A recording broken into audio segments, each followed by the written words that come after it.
కరువులకు వలసలైనటువంటి నిలవైన రాయలసీమకు వేల కోట్ల రూపాయల పెట్టుబడులు కూడా ఈరోజు రాయలసీమకు వస్తూ ఉన్నాయి. 24 నెలల పాలనలోనే దాదాపుగా 240 పరిశ్రమల ద్వారా 5,33,000 కోట్ల రూపాయలు పెట్టుబడి రావడం జరిగిందని గర్వంగా చెప్పగలుగుతా ఉన్నాం. రాష్ట్రానికి వచ్చేటువంటి ఏవైతే పరిశ్రమలు ఉన్నాయో ఆ పెట్టుబడులలో దాదాపుగా 3వ వంతు రాయలసీమ ప్రాంతానికే వస్తూ ఉన్నాయి. వచ్చిన ఉద్యోగాల్లో ముఖ్యంగా సింహభాగం అంతా కూడా ఆ ఉద్యోగ అవకాశాలన్నీ కూడా యువతకు వచ్చే విధంగా వారికి అన్ని ఏర్పాట్లు కూడా చేయడం జరిగిందని చెప్పి తెలియజేస్తూ ఉన్నా. మొన్ననే గౌరవ లోకేష్ బాబు గారు 1,000 కోట్ల రూపాయలతో పెట్టుబడితో 3,000 మందికి ఉద్యోగ అవకాశాలు కల్పించేటువంటి క్యారియర్ సంబంధించినటువంటి ఏసీలకు సంబంధించిన కంపెనీ కూడా ఆ రోజు పూజ చేయడం, శంకుస్థాపన చేయడం కూడా జరిగింది. రాయలసీమలో పరిశ్రమలోనే తిరుపతిలో 2,508 కోట్ల పెట్టుబడితో రాయల్ ఎన్ఫీల్డ్ ఎక్కడో ఉన్నటువంటి మద్రాసుకు పోవలసినటువంటి ఆ యొక్క కంపెనీని కూడా గౌరవ ముఖ్యమంత్రి గారి చొరవతో ఈరోజు ఈ యొక్క తిరుపతిలోనే రాయల్ ఎన్ఫీల్డ్ కూడా తీసుకురావటం, ఆ యూనిట్ని తీసుకొచ్చి 1 సంవత్సరం కాలం లోపలనే చేయాలని చెప్పి కూడా గౌరవ ముఖ్యమంత్రి గారు ఆదేశాలు ఇచ్చారు. అదేవిధంగా సత్యసాయి జిల్లాలో పుట్టపర్తిలో DRDO కింద 15,800 కోట్ల రూపాయల పెట్టుబడితో AMCA యుద్ధ విమానాల తయారీ, అంటే ఇది భారతదేశంలోనే గర్వించదగ్గ ప్రాజెక్ట్ ఇటువంటిది. అటువంటి ప్రాజెక్టు ఈరోజు పుట్టపర్తికి రావడం కూడా చాలా గర్వకారణమని కూడా తెలియజేస్తూ ఉన్నాము. యుద్ధ విమానాల ద్వారా యూనిట్ ద్వారా 7,500 ఉద్యోగాలతో పాటు అనేక అనుబంధ పరిశ్రమలు కూడా అక్కడికి రాబోతూ ఉన్నాయి. పుట్టపర్తి కూడా కేంద్రంగా మారుతూ ఉంది.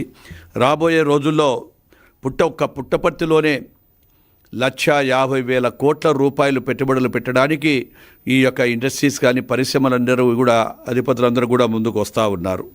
అదేవిధంగా సత్యసాయి జిల్లా రిలయన్స్ ఆధ్వర్యంలో 51,000 కోట్లతో solar power and battery storage system, Kadapa జిల్లాలో ఆదాని సంస్థ ద్వారా 12,000 కోట్లతో హైడ్రో ఎనర్జీ ప్రాజెక్టులు, అదేవిధంగా కర్నూలు జిల్లాకు సంబంధించి డ్రోన్ సిటీ, అన్నమయ్య, తిరుపతి జిల్లాలో స్పేస్ సిటీలు కూడా మొదలైనాయి. అదేవిధంగా ఓరోకల్లుకు సంబంధించి 5,000 కోట్లతో పారిశ్రామిక అభివృద్ధి జరుగుతూ ఉంది. ఇప్పటికే అక్కడ 25,000 కోట్ల రూపాయలు పెట్టుబడి వచ్చాయి. అదేవిధంగా రిలయన్స్ ఇండస్ట్రీకి సంబంధించిన ఫుడ్ ప్రాసెసింగ్ యూనిట్ కూడా అక్కడ ఏర్పాటు చేయడం జరుగుతూ ఉంది. త్వరలోనే ఆ యొక్క ఫుడ్ ప్రాసెస్ కూడా కంప్లీట్ కావడానికి అయిపోతుందని కూడా తెలియజేస్తూ ఉన్నాను. 2014-19 మధ్య అనంతపురానికి కియా పరిశ్రమను తీసుకొచ్చి దాదాపుగా 13,000 మందికి యువతకు ఉద్యోగాలు, ప్రభుత్వానికి దాదాపుగా 10,000 కోట్ల ఆదాయం లభిస్తూ ఉంది. స్థానికంగా 5 లక్షల లేని పొలం ఎకరా ఈరోజు అదే ప్రాంతంలో 50 లక్షల రూపాయలు పలుకుతూ ఉంది. సాగునీటి ప్రాజెక్టులకు గత ప్రభుత్వం నిర్లక్ష్యం చేసింది. ఆ ప్రభుత్వం నిర్లక్ష్యమైనటువంటి రాయలసీమకు మళ్ళీ నేను ఒక రాయలసీమ బిడ్డగా, మా యొక్క గౌరవ ముఖ్యమంత్రి గారు నేను ఒక రాయలసీమ బిడ్డగా ఈరోజు రాయలసీమ ప్రజల రుణం తీర్చుకోవాలి అనేటువంటి ఉద్దేశంతో దాదాపుగా 10,000 కోట్ల కేటాయింపులు చేయడం జరిగింది. 14-19 కాలంలో నాడు తెలుగుదేశం ప్రభుత్వం అధికారంలో ఉన్నప్పుడు 12,441 కోట్ల రూపాయలు ఖర్చు పెడితే అదే 19 నుంచి 24 వరకు ఉన్నటువంటి వైఎస్ఆర్ ప్రభుత్వం కేవలం 2,000 కోట్ల రూపాయలు కూడా ఖర్చు చేయలేకపోయింది. అదేవిధంగా ఈరోజు 24 నుంచి 26కు కేవలం 2 సంవత్సరాలలోనే 8,000 కోట్ల రూపాయలు ఖర్చు చేసి హంద్రీ నీవాకు 3,800, అదేవిధంగా మిగతా ప్రాజెక్టులకు కూడా కంప్లీట్ చేసి ఈరోజు కంప్లీట్ చేస్తూ ఉన్నాము. ఈ పెండింగ్ ఉండే ప్రాజెక్టులన్నీ కూడా ముఖ్యంగా కూడా ఇప్పుడు రాష్ట్రం యావత్తు, భారతదేశం యావత్తు కూడా రాయలసీమ వైపు చూస్తూ ఉంది. 1,00,000 కోట్లతో హార్టికల్చర్ హబ్ ఈరోజు రాయలసీమకు 1,00,000 కోట్లతో రాయలసీమకు కోట్ల రూపాయలతో అభివృద్ధి చేయాలి ఈ యొక్క హార్టికల్చర్ అనే ఉద్దేశంతో ఈరోజు ఆ కార్యక్రమాన్ని కూడా చేపట్టాము. ఏ రోజైనా రాయలసీమ రైతుల గురించి ఉపయోగపడే డ్రిప్ ఇరిగేషన్ పథకానికి 5 సంవత్సరాలు వారు పక్కన పెడితే ఏ ఒక్కరోజు కూడా ఒక డ్రిప్ పరికరం కానీ, అదేవిధంగా SC STలకు చిన్న సారుకతులకు పూర్తి సబ్సిడీ ఇవ్వడం కానీ ఏ ఒక్క కార్యక్రమాన్ని కూడా తీసుకోలేదు. ఆ రోజు నిర్లక్ష్యానికి గురి అయ్యింది రాయలసీమ ప్రాంతం అంతా కూడా. ఆ రోజు తెలుగుదేశం పార్టీ అధికారంలో ఉన్నప్పుడు టీడీపీ పాలనలో వ్యవసాయ ఉద్యాన రంగాలను చూస్తే రాష్ట్రంలో అత్యధికంగా అనంతపురంలో 14,540 కోట్ల ఆదాయము, ఆ తర్వాత స్థానం చిత్తూరులో 13,000 కోట్ల రూపాయల ఆదాయము, దాని తర్వాత కర్నూలుకు వచ్చేటప్పటికి 11,300 కోట్ల రూపాయల ఆదాయము లభించింది. మళ్ళీ సీమకు ద్రోహం చేసిన వ్యక్తి ఎవరు అంటే జగన్మోహన్ రెడ్డి. అదేవిధంగా 5 ఏళ్ళు రక్తపాతం పాదించారు, ఉద్యోగాలు రాకుండా చేశారు. పరిశ్రమలు ఏవైతే వచ్చాయో పరిశ్రమలను కూడా బెదిరింపులతో వాళ్ళ కమిషన్ల కోసము అరాచకాలు చేస్తే పరిశ్రమలు కూడా పరిగెత్తి పారిపోవడం జరిగింది. నాడు ఇదే కొలిముళ్ళ మండలంలో అల్ట్రాటెక్కు సంబంధించినటువంటి ఫ్యాక్టరీ వారు మేము పెడతామని చెప్పి ముందుకు వస్తే ఆ యొక్క ఫ్యాక్టరీ వారిని కూడా వాళ్ళ కమిషన్ల కోసం చేస్తే ఆ రోజు ఆ యొక్క పరిశ్రమ కూడా వచ్చినటువంటి మొదలు పెట్టాల్సినటువంటి పనిని క్యాన్సిల్ చేసుకొని వెళ్ళిపోవడం జరిగింది. అదే మా ప్రభుత్వం వచ్చిన తర్వాత ఈరోజు 2 యూనిట్ల అల్ట్రాటెక్లో 1 యూనిట్ తయారవుతూ ఉంది రెడీగా. అదేవిధంగా ఇంకొక యూనిట్ కూడా రామ్కో సిమెంట్ వారు కూడా 2వ యూనిట్ తయారు చేస్తూ ఉన్నారు.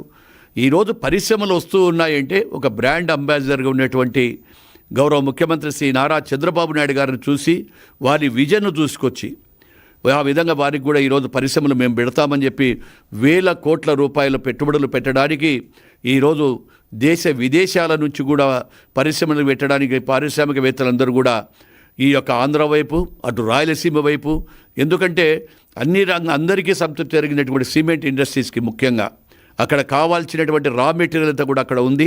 ఆ రా మెటీరియల్ కూడా ఈరోజు సద్వినియోగం చేసే విధంగా చేస్తూ ఉన్నాం. ఇదే ఈ గొడ్డలు పార్టీ చేసిన రాజకీయాలు ఏం చేశారు? కక్ష సాధింపు చర్యలు, మనసులను గొడవలలో కేసులు పెట్టి ఇరికేయడము, ఆస్తులు లాక్కోవడము, అదేవిధంగా ల్యాండ్ టైటిల్ యాక్ట్ తీసుకురావడము, అదేవిధంగా రైతుల పాస్బుక్కుల మీద కూడా వాళ్ళ ఫోటోలు వేసుకొని రైతులందరూ కూడా భయాందోళన చెందడం జరిగింది. ఈరోజు ఎక్కడ పోయినా కానీ కూడా ఈ యొక్క జగన్ రెడ్డి ఫ్రాక్షన్ గురించి మాట్లాడుతూ ఉన్నారు.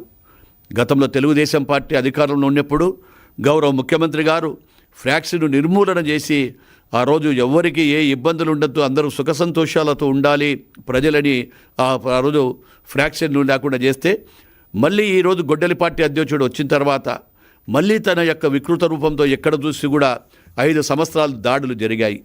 ఇప్పటికీ వాళ్ళ దాడులతోనే దౌర్జన్యాలతోనే పని చేస్తాము, మేము దౌర్జన్యంతోనే అధికారంలోకి వస్తామని అనుకుంటున్నారేమో కానీ ప్రజలు దాన్ని క్షమించే పరిస్థితిలో లేరు. ఈ గొడ్డలి పార్టీని సమూలంగా మూసివేయాలి, సమూలంగా చేయాలనేటువంటి ఉద్దేశంతోనే ఆ రోజు మాకు దాదాపుగా 164 సీట్లు ఇవ్వడం జరిగింది.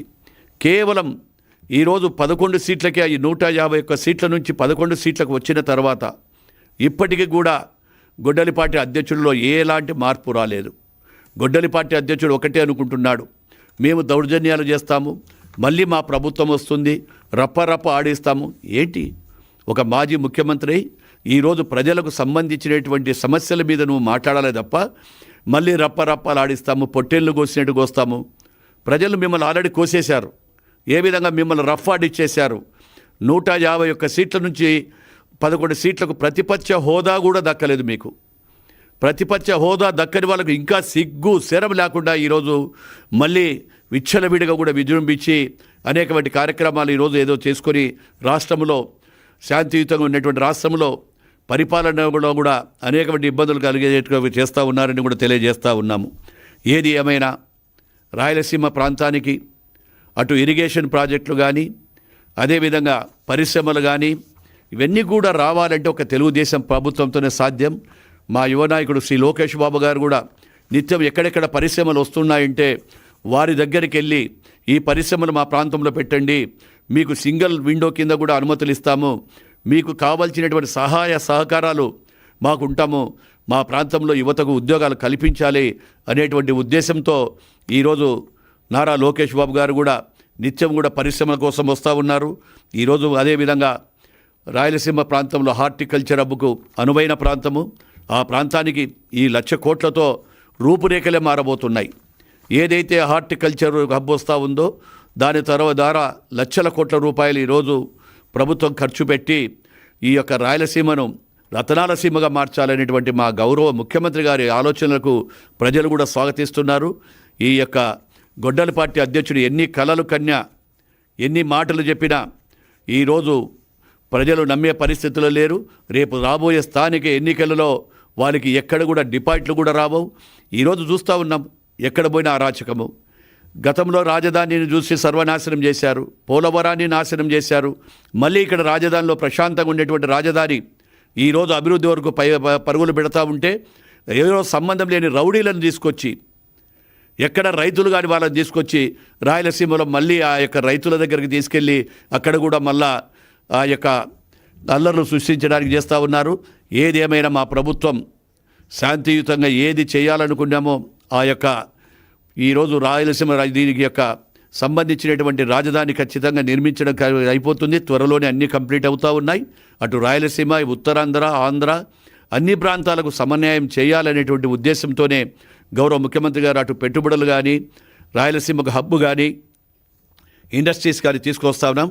కాబట్టి ఇప్పటికైనా గొడ్డలి పార్టీ వారి నాయకుడు మేల్కొని ప్రజలతో ఏదైతే ఉన్నాయో సూచనల ప్రకారం వెళ్ళాలని చెప్పి కూడా తెలియజేస్తా ఉన్నాను.